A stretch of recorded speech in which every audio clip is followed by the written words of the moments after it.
Hello, जय मसीह की praise the lord. My name is DB and you are listening to the real stories.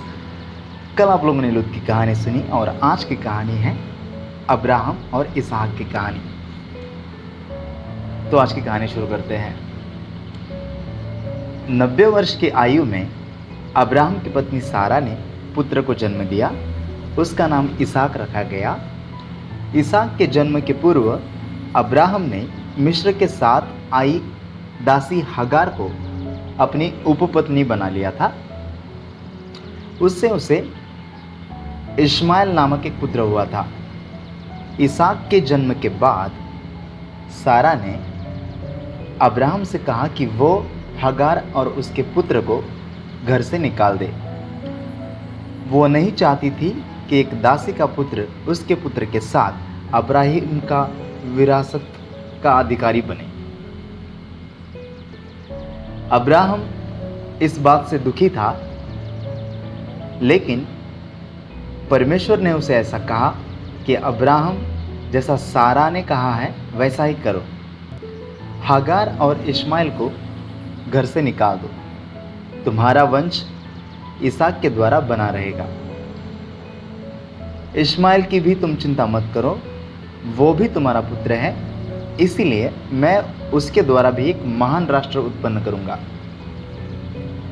परमेश्वर की आज्ञा मानकर अब्राहम ने हगार को रोटी और पानी से भरा एक मशक दिया।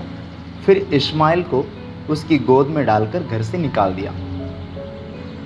अब अब्राहम सारा अपने पुत्र इसहाक के साथ रहने लगे। एक दिन परमेश्वर ने अब्राहम की परीक्षा ली।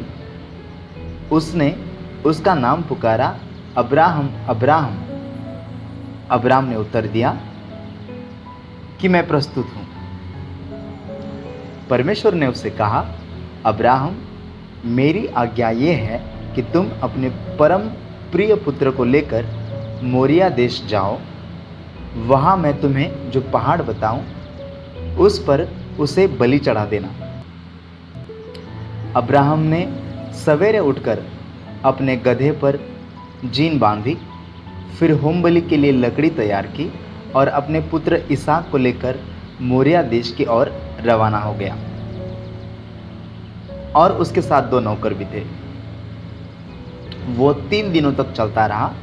तीसरे दिन वो मोरिया देश पहुंचा और उसने सिर उठाकर देखा तो उसे मोरिया पहाड़ दिखाई पड़ा। उसने अपने नौकरों से कहा, तुम लोग यहीं रुककर गधों का ध्यान रखो, मैं अपने पुत्र के साथ आगे जा रहा हूं। कुछ देर में आराधना कर वापस लौट आऊंगा। दोनों नौकर वहीं रुक गए। अब्राहम ने होम बलि की लकड़ी पुत्र इसहाक की पीठ पर लाद दी। हाथ में आग और छुरा लेकर वो इसहाक के साथ आगे बढ़ने लगा। इसहाक समझ गया था कि वे लोग बलि के लिए जा रहे हैं, लेकिन वो ये समझ नहीं पा रहा था कि बलि का मेमना कहाँ है। उसने अब्राहम से पूछा, पिताजी, हमारे पास आग और लकड़ी तो है, लेकिन होम का मेमना कहाँ है?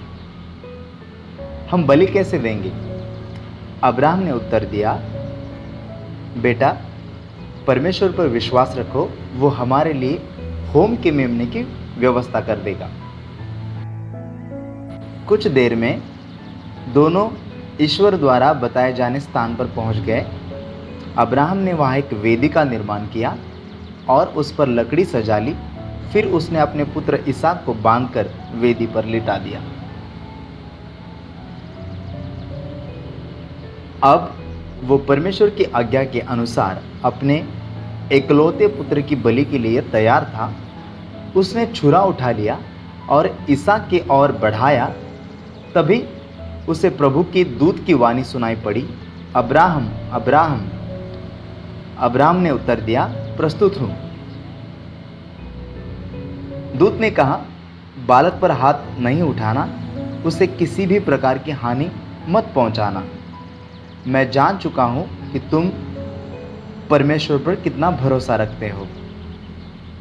तुमने मुझे अपने इकलौते पुत्र को भी देने से इनकार नहीं किया। अब्राहम ने आंखें ऊपर उठाई तो उसे झाड़ी में फंसा हुआ एक मेढ़ा दिखाई दिया। अब्राहम ने मेढ़े को झाड़ी से निकाला और अपने पुत्र के स्थान पर उसकी बलि दे दी। उसने उस स्थान का नाम प्रभु का प्रबंध रखा।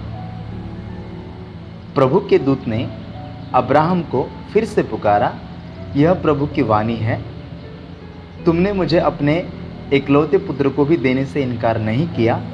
मैं तुम पर सदा आशीष बरसाता रहूँगा। मैं आकाश के तारों और समुद्र के बालू के समान तुम्हारे वंशजों को असंख्य बना दूंगा और वे अपने शत्रुओं के नगरों पर अधिकार कर लेंगे। तुमने मेरी आज्ञा का पालन किया है, इसीलिए तुम्हारे वंश के द्वारा पृथ्वी के सभी राष्ट्रों का कल्याण होगा। इसी प्रकार आज की कहानी यहीं पर समाप्त होती है। अगर आपको कहानी पसंद आती तो आप इसे लाइक करें, इसे शेयर करें और कल फिर मिलते हैं एक नई और सच्ची कहानी के साथ। तब तक अपना ख्याल रखना, अपने परिवार का ख्याल रखना। परमेश्वर आपको बहुत बहुत आशीष दे। God bless you.